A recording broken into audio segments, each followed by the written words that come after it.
Day. It is a pre-Thanksgiving broadcast. Glory to God.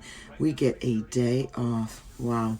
Well, my name is Apostle Suzanne Howard. I am your coach and counselor and bringing you some information on this week where we have made our segment for the week, our series, Values. Do you have them?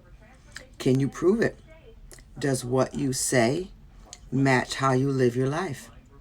What are some of the things that triggers you, this righteous indignation? That might be a good place to start to research values. Values are important. If I'm going to title this today, I would title it Sticks and Stones May Break My Bones, but names blank. I'd leave a blank. You know why? Because if you had asked me that 3 years ago, I would have finished that well-known statement something like this. Sticks and stones may break my bones, but names will never hurt me. But you know what I found out? Names hurt a lot.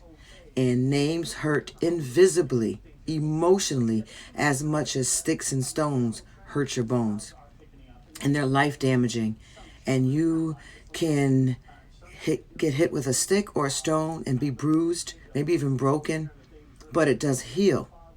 And even if it's healed with a little scar, or if it's healed with a injury to the bone, and when the weather kicks in, it feels a little tight or crickety, it's healed. You can use it again.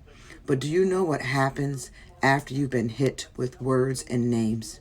Especially from those people you look up to, or you trust, or you expected more from, or maybe you really loved them. Those words and names hit equally like sticks and stones do to your physical flesh, to your emotional system. And they can sometimes cause us to have flawed values. And some of our flawed values would be something like, that's why I don't trust people. That's why I don't give anyone my heart. Those are not a true, authentic, functioning value system. That's a value system built on hurt. So a few years ago, if you would have asked me that question, I would have said it hurt a lot.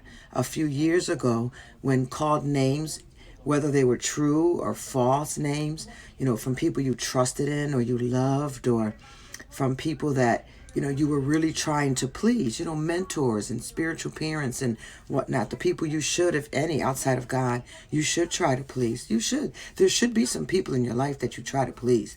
You just don't take it to the point where it's dysfunctioning you. It's causing you to operate outside of your normal self.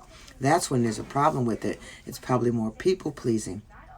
But years ago, and I can probably go over every 5 years of my life, how this growth and maturity has happened with having a set of values. Because when you don't have values, there's nothing in your life that you value, including yourself.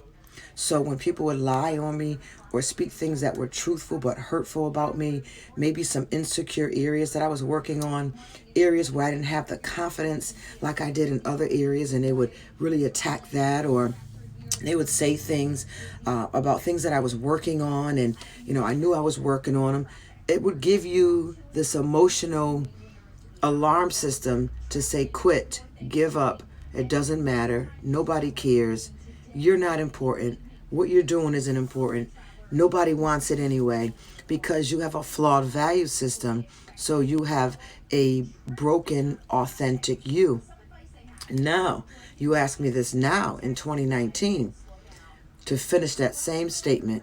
Sticks and stones may break my bones, but words or names will never hurt me. Do you know why? Because I know who I am. People of this broadcast, if you don't know who you are, words and names not only hurt, they can stop you dead in your tracks. They can cause you to have a false identity and a fake self-love.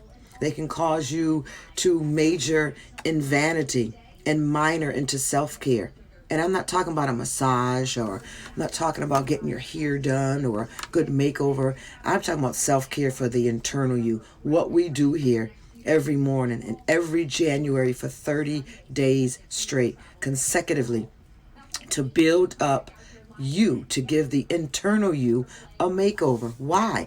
Because when words and names come, you will be standing on sand if all you have is an outside appearance.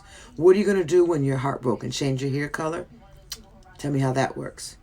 What are you going to do when someone has attacked your character and brought your self-esteem that you worked so hard on, brought you right back down 10 steps? What are you going to do? Go buy a Louis Vuitton bag? Yeah, tell me how that works. Because after you carry the bag and you put your bag down with your insecure self, your broken self, your inauthentic self, you have nothing but a knockoff version of you.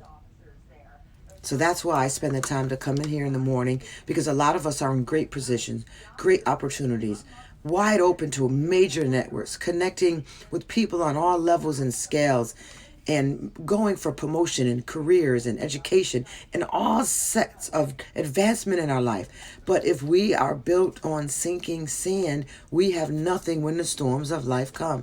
And unfortunately, the storms of life will come. As a matter of fact, I hear there's one heading our way in a couple of days or so.